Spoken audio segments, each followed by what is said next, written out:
Sean here. This episode is going to be studying one figure who is very important in two different traditions. That said, if you're new to the channel, this is a good time to remind you that these videos are not making any claim of truth of any one tradition or story over any other. We're here to study the symbols behind this figure and what exactly has made her so important in these two traditions, why that carries on through today. I hope you'll stick around to the end. Enjoy. In the year 432, all the flames in Ireland had gone dark. The gathering of the Irish nobles and Druid priests on the hill of Tara under High King Logar MacNeil was lit only by the stars above in the clear night sky. A fact that was especially important to the Druids, who found intense meaning from the stars. They were gathered for the ancient festival of Beltane, a ritual in which the Druid priests and priestesses would light the High King's torch, from which every flame throughout the island would be lit, demonstrating Ireland's dependence on its king and the king's dependence on its people's gods. It came as a shock then when miles to the northeast, atop the hill of Slane, a different fire was lit. The bright flame, lit by the Christian missionary St. Patrick for Easter, made a dramatic display in the center of the rising Cygnus constellation. On that night, Cygnus would rise above Faughart, an ancient site best known for a holy well whose waters were sacred to the Celtic goddess Brigid. The constellation would then pass directly above the hill of Slane, where Patrick had lit his Easter flame, before the enraged King Logar would see it pass directly overhead. Before Cygnus, also known as the Northern Cross, would set that night, it would pass over the site that would become known as Kildare, given that name by another woman, also named Brigid. In time, Kildare would come to be one of the most important spiritual sites in Ireland. Today, Christians will make devotions to the woman, known as Saint Brigid of Kildare, using symbols that were used to worship the goddess Brigid over 1,000 years ago. To discover the connections between these two women of legend, and why it is they are both so highly revered today, one must examine the stories and symbols related to each Brigid. Understanding the stories of Brigid, as both goddess and saint, will lead to a clearer image of Ireland's diverse traditions, and the unexpected harmonies between them.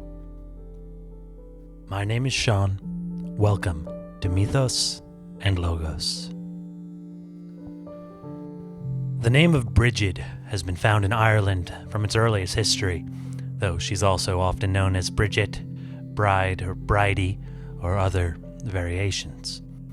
She is named as one of the Tuatha De Danann, the mythical tribe of gods who are said to be the first settlers of Ireland. In this tradition and mythology, Brigid is personified as the embodiment of the dawn, coming with the light of each new morning.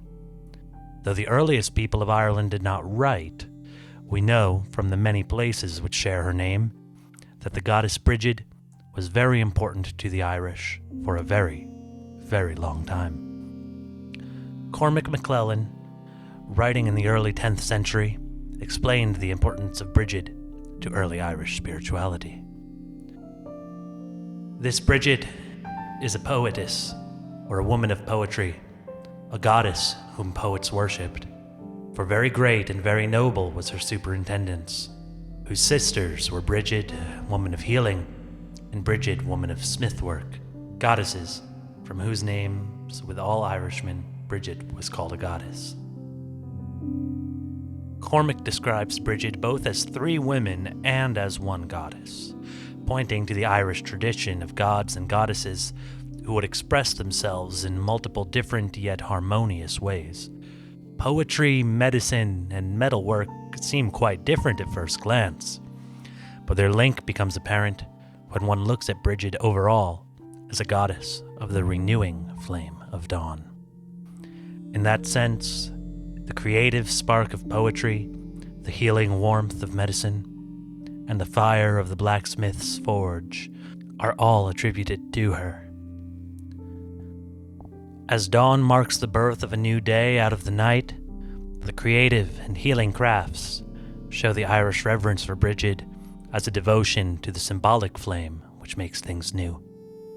The poet who brings form to words, the healer who restores life to those in need, and the smith who refines metal into something greater, all encounter the renewing aspect of this symbolic flame.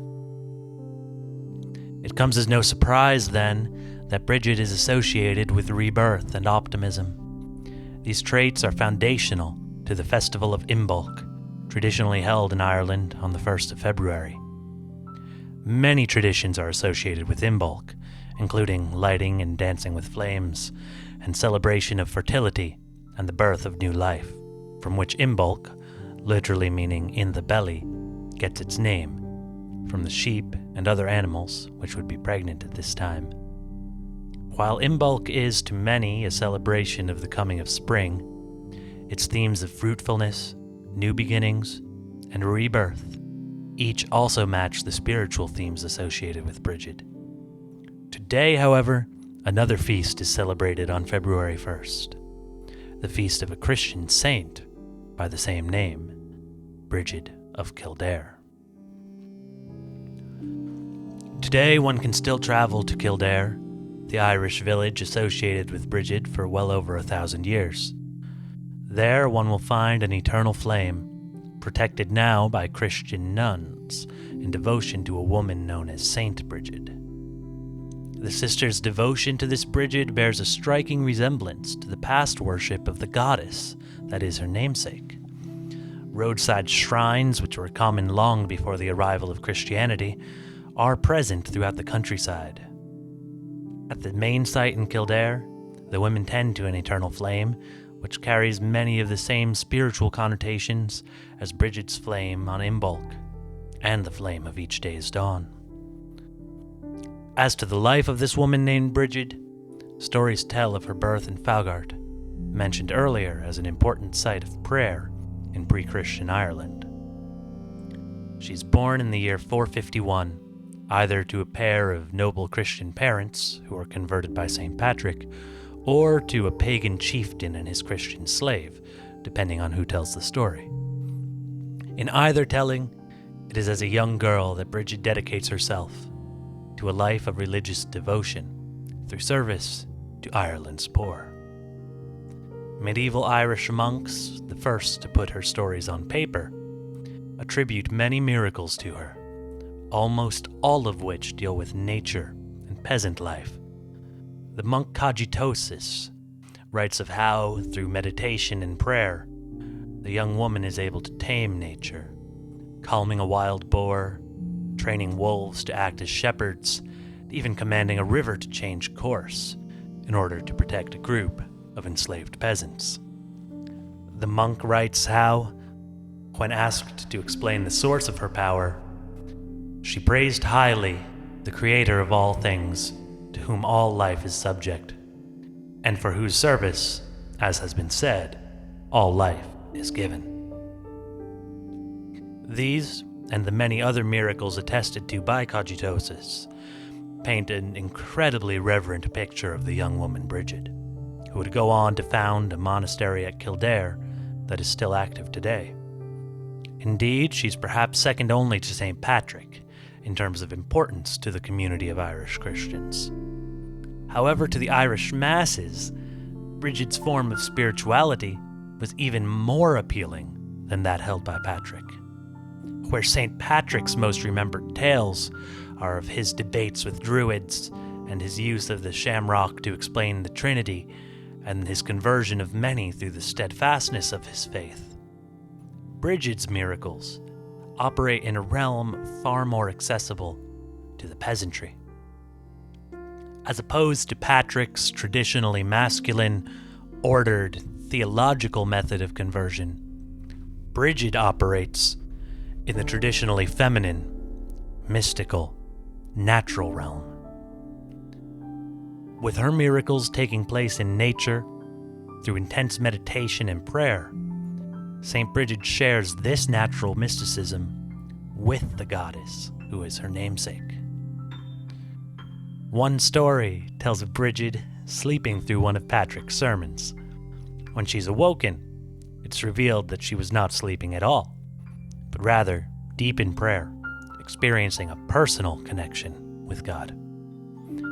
Emphasizing this type of mystical connection as native to Irish spirituality even before the coming of Christianity, the contemporary historian of medieval history, Lisa Bittell, writes that when Brigid slept through Patrick's sermon, she showed that she got her preaching directly from God, not through his official priests and formal rituals on earth.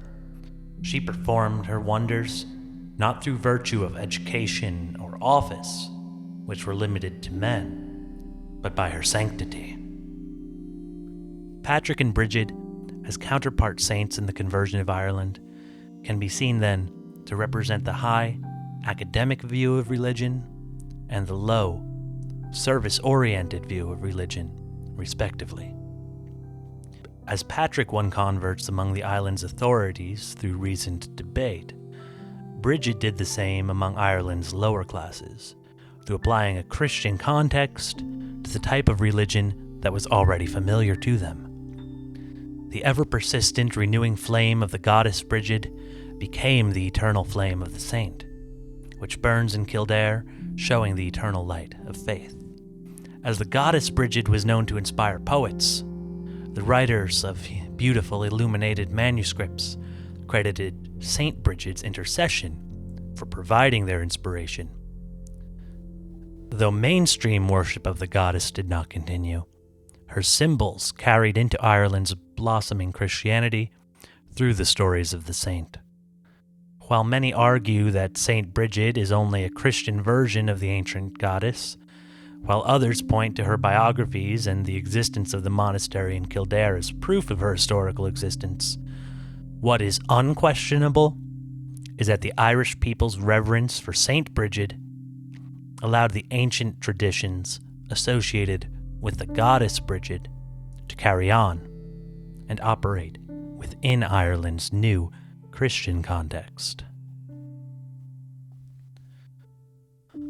What is crucial to understand is that no matter how the symbols and traditions of the goddess Brigid made their way into Christian belief, neither the writers of her legends, nor the believers throughout Ireland, nor even the sisters tending her eternal flame, were acting in worship of the ancient goddess.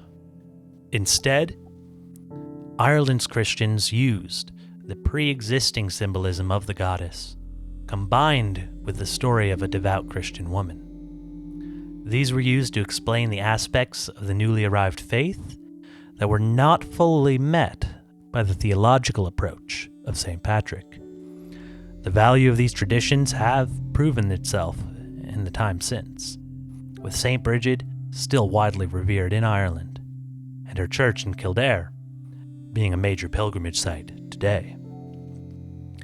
Surprisingly, however, Ireland's devout Christians are not the only ones who make the journey to Kildare. As the ancient traditions of Brigid carried through the modern day through Christian authors, today the Christian monastery at Kildare serves as a center for those of many faiths which value those traditions. A yearly pilgrimage is made from Faughart, the ancient holy site for the goddess Brigid and the birthplace of the saint. The route, named Brigid's Way, follows the path made by the Northern Cross in the year 432, across the hills of Slane and Tara, ending in Kildare.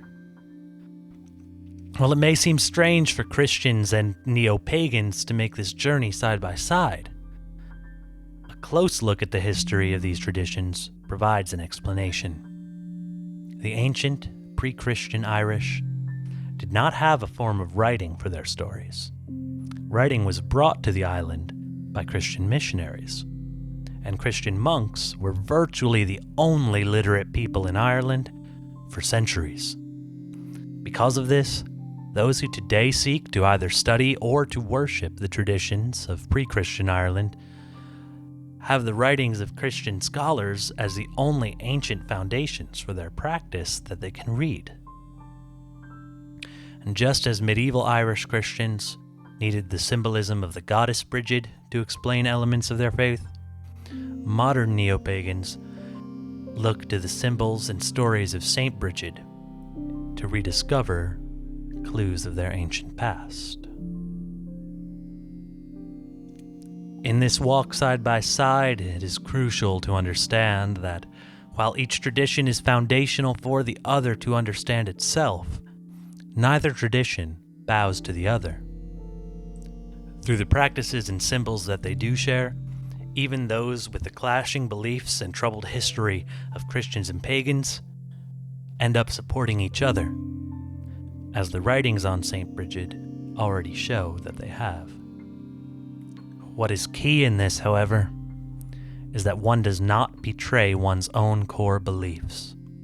Respecting a tradition, and even learning from it, does not require that one follow it. Writings like the Christian stories of Brigid demonstrate this exactly, that their authors, though using traditions from Ireland's pagan past, centered their writing and their reverence for Saint Brigid on their belief in Christ. It is likewise crucial to remember that what enabled the earliest Irish Christians to understand the mystical, personal side of their faith was in fact the earlier pagan tradition. One can then see that equally as crucial as holding firm in one's own belief is the ability to see the value in the beliefs of others in order to expand one's own mind. Then, in the pluralistic world we live in today, with information more easily accessible than ever, one has no need to be threatened by others. Instead of seeing other beliefs as a threat, with true confidence in one's own foundation, there are only benefits to be had from earnest discussion, study, and walking side by side.